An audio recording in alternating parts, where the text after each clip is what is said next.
எனக்கு கொஞ்சம் தொண்டை சரியில்லைப்பா, அதனால குரல் உங்களுக்கு தெரியும் என்னோட பழைய குரல். கண்டிப்பாக யூட்டிலைஸ் பண்ணிக்கிறாங்க. பட்டு என்னன்னா என்னை பற்றி முதல்ல சொல்லியிருக்கேன். என்னோட பேர் செல்வமுமா. இது வரைக்கும் ஒரு 10 லட்சம் பேருக்கு தர்மம் எடுத்து உணவு கொடுத்துருக்கேன்ப்பா. நல்லா என்ஜாய் பண்றேன். இப்போ இந்த காலத்துல என்ன சொல்றாங்கன்னா 2024ல நீ அடுத்தவங்களுக்கு உதவாம இருந்தாலும் பரவாயில்ல, உபத்திரவம் செய்யாத. ஒரு சிலர் வந்து உபத்திரவம் செய்யறதுக்கே இருப்பாங்க. இப்போ நீங்க எப்படி நல்லா செய்யும் போது 2-3 பேர் என்ன இதெல்லாம் தேவையா உனக்கு அப்படிலாம் சொல்லியிருப்பாங்க. அந்த மாதிரி மக்களுக்கு நீங்க என்ன ஒரு கேவலமான பதில் சொல்றீங்க? நீங்க செய்ய வேண்டியதெல்லாம் இல்லை, உங்க வேலையை நீங்க பாருங்க. இது எங்களுக்கு கடமை. நீ உனக்காக வாழ்ற, உனக்காக மட்டும்தான் சாகிற வரைக்கும் வாழணும். நான் எனக்காக மட்டும் வாழல, நான் பிறந்த அந்த மண்ணுக்காகவும் என்னை சார்ந்த இருக்க மனுஷனுக்காக நீ வாழு. உன் இஷ்டம், உன்னை வாழக்கூடாது, இதை செய்யாத அதை செய்ய உன்னை நான் தடுக்கலை. நான் எனக்கு பிடிச்சது, எங்கள் அம்மா அப்பா எனக்கு கற்றுக் கொடுத்தது மனிதத்தை.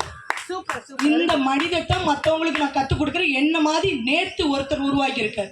இது என்ன மாதிரி ரொம்ப பேர் செஞ்சுட்டு இருக்காங்க. எங்கிட்ட ஓப்பனாக ஃபோன் பண்ணி சொல்லியிருக்காங்க, என்னை பற்றி பேசியிருக்காங்க பல மேடைகள். ஓப்பனாக சொன்னால் போலீஸ் டிபார்ட்மெண்ட்லேயே பல பேர் என்னை பார்த்து இன்ஸ்பயர் ஆகி வந்திருக்காங்க. மாற்றுத்திறனாளிகள் ரொம்ப பேர் என்னை பார்த்து செய்கிறாங்க.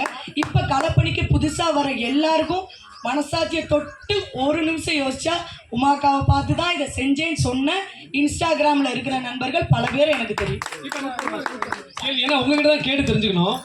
ஒரு சிலர் நம்மளை கெடுக்கிறதுக்குனே இருக்காங்க பார்த்தீங்கன்னா, வேலை செய்கிற இடத்துல சரி, கூட இருக்கவங்களும் சரி, எப்போ பாரு நம்மளை எப்படி காலை பிடிச்சி இழுக்கலாம். அவங்களாம் ஏன் அப்படி, அவங்களுக்கு வந்து கொஞ்சம் கூட அதை ரியலைஸ் பண்ணாமல் ஏன் இருக்காங்க? அதாவது தப்பு செஞ்சுக்கிட்டே இருக்காங்களே, அவங்களுக்கு தண்டனை இல்லை. இப்போ நம்ம சொல்லுவோம்ல, நல்லவங்களா இருந்து எனக்கு பிரயோஜனமே இல்லைன்னு. அப்போ நல்லவங்களா இருந்தால் கடைசி வரைக்கும் கஷ்டப்பட்டு தான் இருக்கணுமா? எப்படி? ஏன் அவங்க நல்லா இருக்காங்க நமக்கு பார்க்கும்போது தோணுதில்ல? அவங்க படத்துக்காக மட்டும் ஓடுறாங்க. நான் மனிதத்தை தெரியும். பணம் சம்பாதிக்கிறது ரொம்ப ஈஸி, உழைச்சா சம்பாதிச்சிடலாம். இதுவே மனிதத்தை சம்பாதிக்கிறது ரொம்ப கஷ்டம்ப்பா.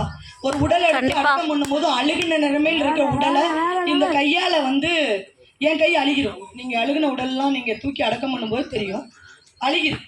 ஓகேவா? எங்கள் கையில் அப்படி பொத்து போயிடும். இதை நான் பெருசாகவே நினைக்கல.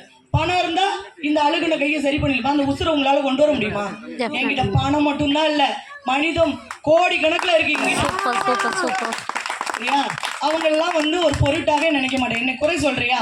என்ன மாதிரி நீ வாழு, வா எங்க கூட களத்துக்கு வா, என் கூட களத்துல இறங்கு. ஒன்று மார்ச் வரைக்கும் வாங்க. அந்த பாடி எடுத்து அடக்கம் பண்ணும்போது எவ்வளோ ஃபீலிங்ஸை விட ஹாப்பினஸ் கிடைக்கும் தெரியும். ஒரு இறந்து போன உடலை அடக்கம் பண்ணும்போது நான்லாம் வந்து எங்கள் அம்மா அப்பாவை எப்படி அடக்கம் பண்ணுறனோ அதே மாதிரி தான் பண்ணுவேன். ஒரு குழந்தை அடக்கம் பண்ணாருன்னா அடுத்த நாள் நீங்களாம் பால் ஊற்ற போவீங்களா பெற்றவங்களுக்கு, அது மாதிரி அடக்கம் பண்ணோன்னா அடுத்த நாள் போய் மறக்காமல் பால் ஊற்றுவேன். 168 உடலுக்கும் நான் பால் ஊற்றிருக்கேன். ஓகேவா?